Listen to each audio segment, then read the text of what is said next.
Hi, everyone. I'm Eli Stokols, White House reporter for the LA Times in Washington, and I'm hanging out here on Zoom with Seema Mehta, national politics reporter for the LA Times out in Los Angeles. Seema, I know we've barely had time to catch our breath since the election, and it still feels like it's difficult because here we are on Monday.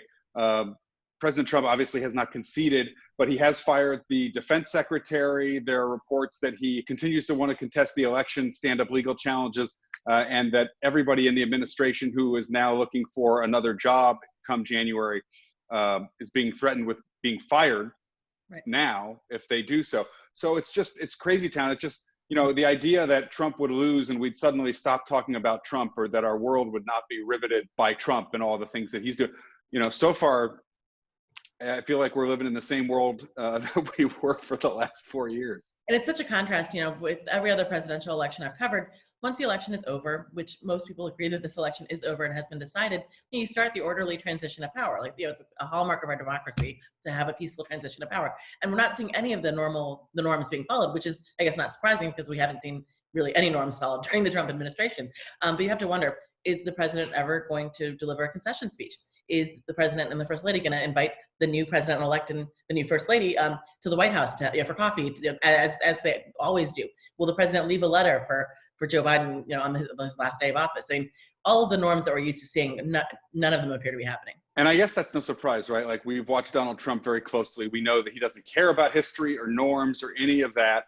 And, talking to my sources in the administration and campaign sources, there's some reality that is settling in, at least in Roslyn at the campaign office, where they know that they're sending all these emails out, trying to raise money, trying to tell all the supporters they're still fighting.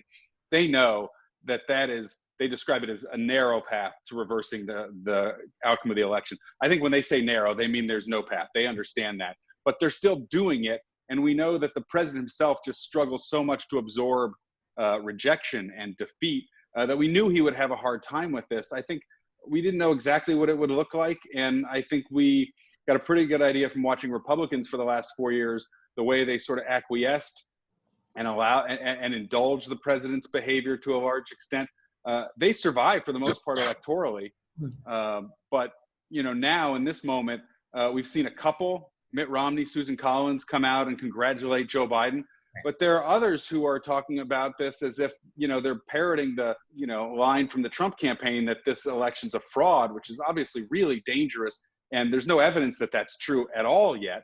And, the people who are close to Trump, I don't know if you saw the Lindsey Graham comment today, but he basically had to say, well, I've told the president to keep fighting and that he may need to run again in 2024. It's just crazy. I'm just worried about what this does to the American public. I mean, obviously the country is so polarized, and I just think back, 2008 was my first presidential election, and I was covering John McCain in his headquarters in Phoenix election day.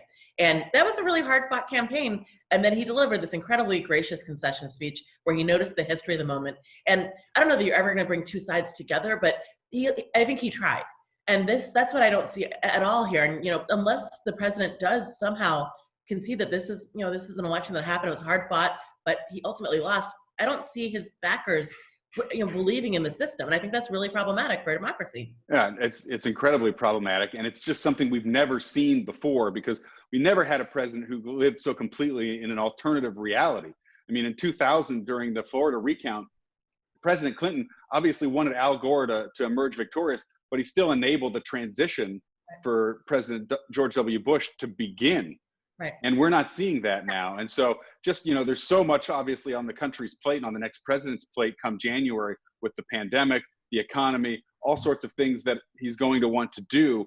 And, if the transition doesn't begin today, if it begins in a week or so, it's probably fine. We don't know how long this will go. And it does have the potential to impact the next government, because it's an incumbent president who is sort of digging in his heels and refusing to sort of go along with the normal transition of power that we've seen in this country.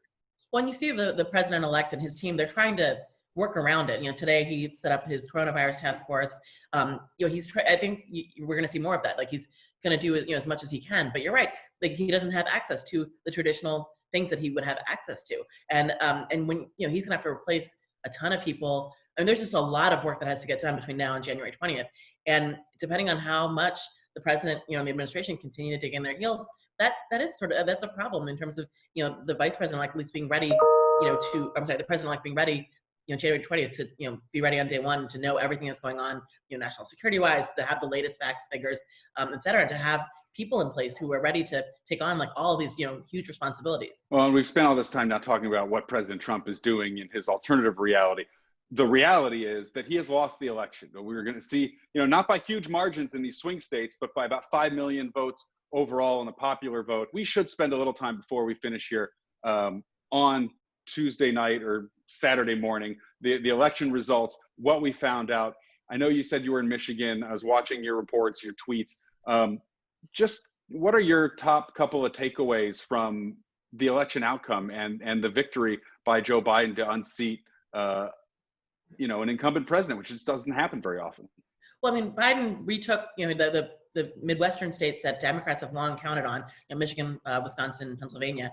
And I think the question is, it wasn't a blowout. I think a lot of people were expecting it to be a blowout. So the question is, how long are these states going to remain in the Democrats' column, or are they, are they going to be, really purple states from now on? And I don't think we'll know that for a little while. But I think that those 3 states are really interesting to watch.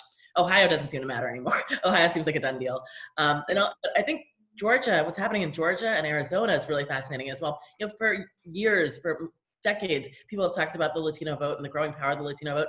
And in Arizona, I mean, certainly in Nevada, it made a difference. So I think that was really interesting. I think Florida was really interesting too, and how the president won that race, because he, we talk about the Latino vote as though it's a monolith, but it's not. And Florida is a perfect example of that, where you had, Cubans really strongly come out in support of the president. You had Puerto Ricans more supporting Joe Biden, but these communities have very different, needs and backstories and histories. And I think, we as reporters, and I think we as a society, need to do a little bit better job of telling those stories, not just, painting them in broad brush. Right, we learned that, and I think the Biden campaign learned that the hard way. I mean, the Trump campaign just had a sharper and more precise, targeted approach to the campaign pitch that they were making to the Hispanic voters in Florida, the Cubans, the Puerto Ricans. It was more specific, and painting the Democrats with a broad brush, the socialism. I mean, most people understood that Joe Biden's not a socialist, but that is very potent language, and that's a potent word for various segments of the population. We've heard recriminations among other Democratic House members in the last few days. We know that the defund the police as a slogan was something that a lot of Democrats feel hurt them and may have impacted the overall outcome in terms of why it wasn't the blowout that some Democrats were expecting, why they actually lost House seats.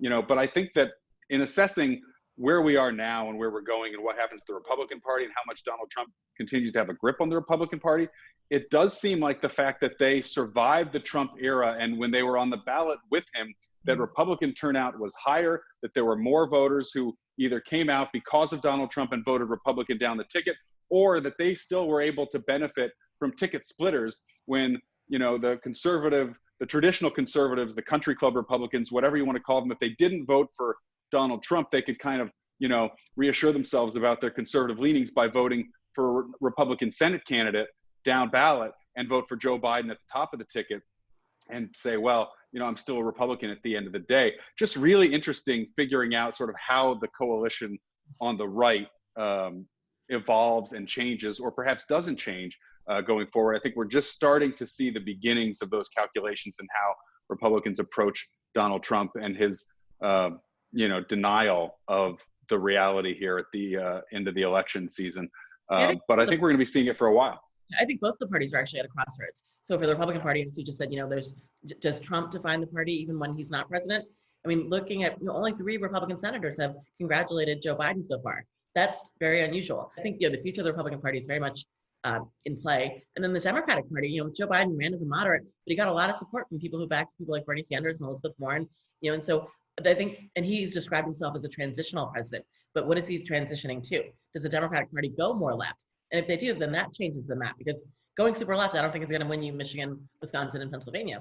So I think just both the parties are really at a critical time in their history. And I think 4 years from now, I don't know that they're going to look like what they look like today. It's fascinating, and it feels like we're all exhausted. We've been working like 7 days a week and staying up till 4 a.m, waiting for numbers to come from Arizona or from wherever. And it's just, I know no one's going to feel sorry for us, but like, when do you take a vacation, right? Because like all this stuff is just, it's still happening. where can you go? Like nobody will take our Also passport. that. Yeah. So, Also that. You can't go yeah, anywhere. no, I just want to sleep for like a week. Like that's just Yeah. it. And Yeah. sleep in my own bed for a week. Like that just will be perfect. Yeah. Well, I hope you get to make that happen at some point. Someday. And I hope we get to catch up, in person at some point before too long. But it's fun chatting with you on Zoom here, and having someone to sort of, talk through these results with. So thanks for making the time on a busy Monday. And thanks to you at home or wherever you are for clicking and watching. We'll see you next time.